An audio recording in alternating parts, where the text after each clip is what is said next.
शिवांशी की बाहों में बेहोश हो जाता है, जिसके कारण उसके वजन से शिवांशी के गले से लटका लॉकेट टूटकर वहीं छत पर गिर जाता है, जिसका पता शिवांशी को नहीं लगता और वो वरुण को लेकर नीचे कमरे में आ जाती है और उसको बेड पर लिटाकर कंबल उठाकर जाने लगती है।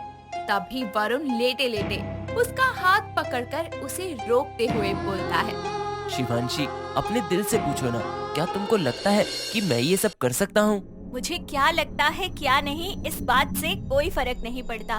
मैंने जो अपनी आँखों से देखा था बस वही सच है। और अब तुम आराम करो, मैं जाती हूँ। जरूरी नहीं आंखों देखा सच हो, कभी कभी अपने दिल की भी सुननी चाहिए कि वो क्या कहता है। दिल की सुनकर ही तुम्हारे करीब आने लगी थी, वरना मेरी जिंदगी में प्यार मोहब्बत जैसी चीज की कोई जगह ही नहीं थी। लेकिन अफसोस, मैंने जिसको दिल दिया उसने मेरे साथ साथ प्यार जैसे पवित्र शब्द का भी मजाक बना दिया।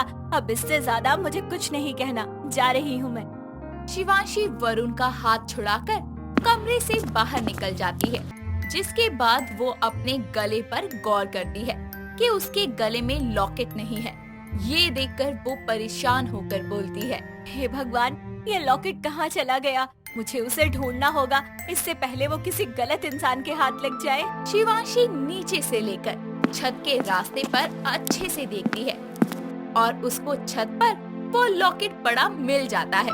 वो उसको वापस से अपने गले में डालकर बोलती है, शुक्र है ये मिल गया, अगर कहीं खो जाता तो बहुत बड़ा अनर्थ हो जाता।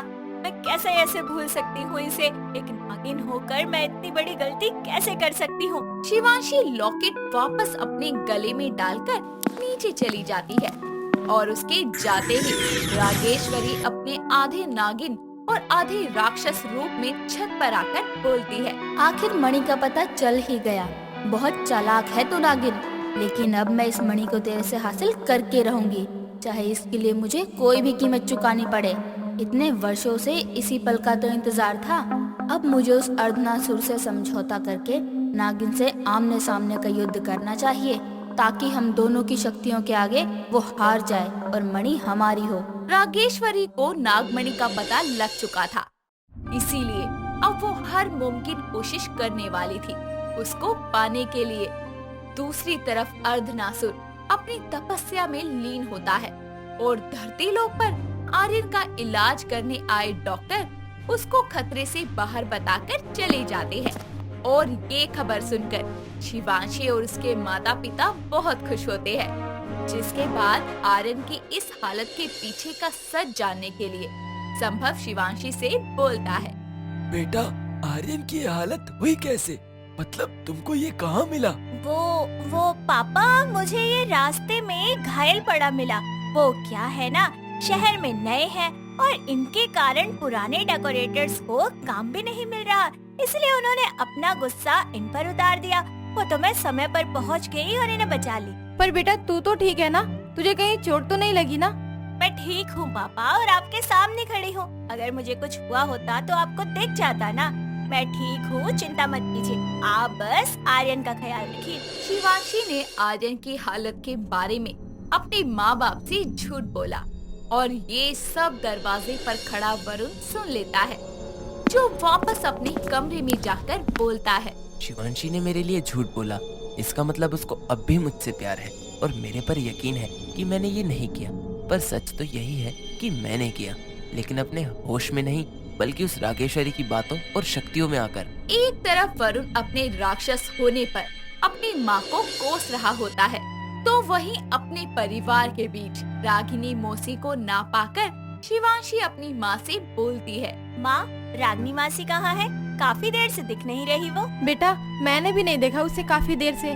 सुनिए जी, जरा रागिनी को कॉल तो करो। ठीक है। संभव रागिनी को कॉल करता है, जिसके बाद वो उससे पूछता है कि वो कहाँ है।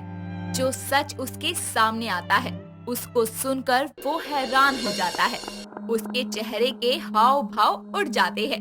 ये देखकर शिवांशी बोलती है, क्या हुआ पापा, बताइए ना, मौसी कहाँ है? कहाँ है वो? रागिनी ने बोला वो तो अपने घर है, यहाँ तो वो आई ही नहीं पिछले 1 साल से। क्या? दीदी मजाक कर रही होगी। अरे वो बहुत मजाकिया है। नहीं, उसने अपने बेटे से बात करवाई। अगर वो मजाक करती तो इतनी जल्दी अपने घर नहीं पहुंच सकती थी। इसका मतलब जो औरत हमारे साथ रागिनी मासी बन के रह रही थी वो कोई बहरूपी थी। आखिर ये कौन आ गई जो मेरे ही घर में घुसकर मेरे सामने रहकर मेरी आंखों में भूल झोंकती रही। रागिनी का सच जानना भी शिवांशी के लिए एक बहुत बड़ी चुनौती बनकर आया था। तो वहीं रागिनी का रूप छोड़कर रागेश्वरी अब अपने राक्षसी अवतार में पाताल लोक में आ जाती है, जहां वो अर्धनासुर को तपस्या में खोया देखकर बोलती है, ओ आधे सर कटे राक्षस, सुन मेरी बात, मणि का पता चल गया है। आ मेरे साथ उस नागिन को मारकर अपने मकसद में कामयाब हो जाएं। सुन रहा है तू अर्धनासुर? रागेश्वरी के लाख बुलाने पर भी अर्धनासुर अपनी तपस्या नहीं रोकता, जिसके कारण रागेश्वरी गुस्से में बोलती है, तुझे मेरा साथ नहीं देना तो मत दे अर्धनासुर, नागमणि तो मैं हासिल करके रहूंगी, वो भी अपने अंश, अपने बेटे को हथियार बनाकर। फिर मैं देखती हूँ कौन ज्यादा शक्तिशाली होगा, तू या मैं। रागेश्वरी पाताल लोक से वापस धरती लोक पर अपने सामान्य रूप में आकर वरुण के कमरे में आती है और उसको देखकर वरुण गुस्से में बोलता है, तुम फिर आ गई? अरे शर्म नहीं आती? मैंने कहा था ना तुमको कि मुझे तुम्हारी शक्ल भी नहीं देखनी। तुमको पसंद हो या ना हो, लेकिन मैं तुम्हारी माँ हूँ और तुमसे मिलने आती रहूंगी मेरे बेटे। चुप रहो, माँ शब्द का मतलब भी पता है तुमको? तुम कभी माँ बन ही नहीं सकती, क्योंकि तुम्हारे पास माँ का दिल नहीं, एक राक्षस का दिल है जिसमें ममता कभी पनप नहीं सकती। मैं तुम्हारी माँ हूँ और तुम मेरे बेटे हो, एक आधे राक्षस और आधे नाग हो तुम वरुण। ये सच्चाई कोई नहीं बदल सकता, कोई भी नहीं। वरुण अपनी माँ रागेश्वरी से ऊंची आवाज में बात कर रहा होता है, जिसके कारण उसके कमरे के पास से गुजर रही शिवांशी कमरे से आने वाली आवाजें सुनकर बोलती है, इस कमरे में तो वरुण अकेला है, फिर ये बात किससे कर रहा है? देख कर आती। शिवांशी वरुण के कमरे में जाती है और उसके वहां आते ही रागेश्वरी गायब हो जाती है और कमरे में किसी और को ना पाकर शिवांशी वरुण से बोलती है, कौन था यहाँ? किससे बात कर रहे थे तुम? यहाँ तुम्हारे और मेरे सिवा कोई नहीं है। वरुण कुछ छुपाओ मत, साफ साफ बताओ कि बात क्या है, क्योंकि मैंने तुम्हारे कमरे से किसी और की आवाज भी सुनी थी। यहाँ थी मेरी माँ, और बताऊँ मैं एक राक्षस हूँ, बस खुश। मैं मजाक नहीं कर रही हूँ, सच बताओ कि बात। अब तुमको मेरी हर बात मजाक लगती है तो मैं क्या करूँ?